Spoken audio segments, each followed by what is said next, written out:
দীর্ঘ 1 মাস ধরে আমি অসুস্থ। ডাক্তারের যে সাজেশন, আপনার যে বয়স, এই বয়সে আপনি আর ভারী কাজ করতে পারবেন না। দেখেন এই যে শখের বাছুর, এই বাছুরটা কিন্তু আমার খুব প্রিয় ছিল। এটা অরিজিনাল ফিজিয়াম। মানে আমাকে খুব আদর করতো, আমি কাছে আসলে আমার গাছে আটতো, আমিও খুব আদর করতাম।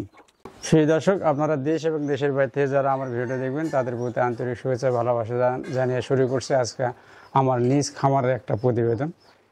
নিজ খামারের প্রতিবেদনটা হলো ভিন্ন ধরনের।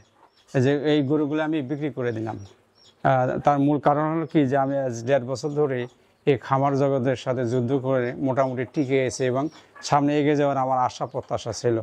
কিন্তু দুর্ভাগ্য হলো সত্য, আজ আমি দীর্ঘ 1 মাস ধরে ভাইরাসজনিত জ্বরে আক্রান্ত হয়ে অসুস্থ হয়ে বিছানায় পড়ে আছে। আমার শরীর দেখলেই বুঝতে পারতেছেন। এবং আপনাদের সাথে আমি যুক্ত নই।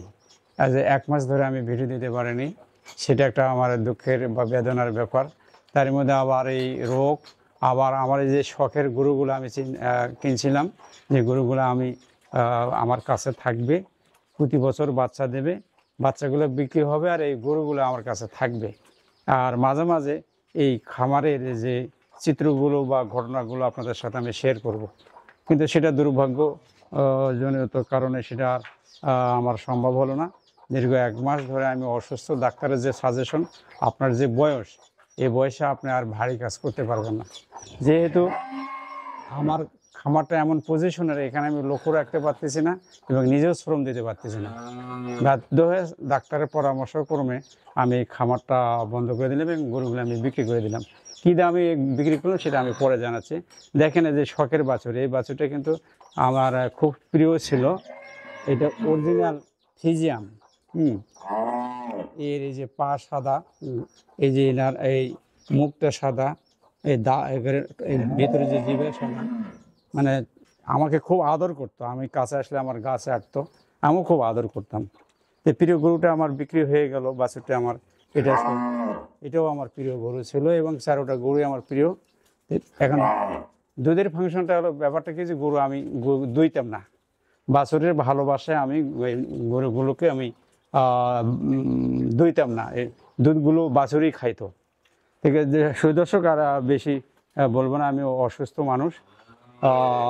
হয়তোবা আপনারা বলবেন যে ভাই আপনার খামারের কী অবস্থা, খামারের কোনো আপডেট আর দেন না, যার জন্য এই বিদায় লগ্নে, যেহেতু আমি খামার জগতে আর ফিরে আসতে পারবো না, আল্লাহ যদি হায়াতে বাঁচায় রাখে, আমি যেন খুব তাড়াতাড়ি সুস্থ হয়ে আগের মতো অন্য ভিডিও বা আপডেটগুলো আপনাদের সামনে আমি নিয়ে আপনাদের সাথে অনলাইনে থাকতে পারি, সেটা আমার জন্য দোয়া করবেন।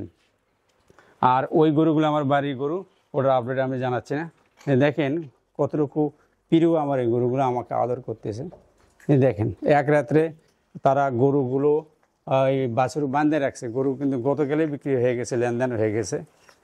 তারা এক রাতের মধ্যে পালন কত বড় হয়ে গেছে। তদ্রূপ এই গরুটা অবশ্য ওটার থেকে একটু পালন কম। হ্যাঁ, তো এখন আমি সর্বশেষ একটা কথা বলি, যে গরুগুলো যে দামে আমার কেনা, তার থেকে অল্প একটু লাভে আমি গরুগুলো ছেড়ে দিলাম। কী জন্যে, যে বর্তমান যে ব্যবসার জগৎ, গরুর যে ব্যবসার জগৎ, এরা করে কি, এক জায়গায় যদি সংবাদ হয়, এরা পুরো এরিয়া লাইন করে দেবে, ফোন করে দেবে, আপনার দামে এগোতে পারবেন না, ওদের ফায়দাটা ওরা নিয়ে নেবে। সেই তদ্রূপ আমার বেলাও তাই হলো। তা আমার মনে হয় এই গরুগুলোর প্রতি পিছে ওরা 15 থেকে 20 হাজার টাকা লাভ করবে। আমার যেটা এই 1-1.5 বছরের গরুর সাথে সম্পর্ক বা থাকার কারণে বা হাট বাজারের যে অভিজ্ঞতা, সেই অভিজ্ঞতাতে আমি যতটুকু জানি, যে ওরা যে মূল্যে গরুগুলো কিনছে আমারতে, এই গরুগুলো ওরা পার পিস সর্বনিম্ন 15 থেকে 20 হাজার টাকা করে ওরা লাভ করবে বলে আমি মনে করছি। যে তারা, তাদের ভাগ্যে আছে, কপালে আছে, তারা হয়তো লাভ করবে, লাভের আশা তারা নিছে। সেই দর্শক, আপনাদের আর আমি মূল্যবান সময় নষ্ট করব না।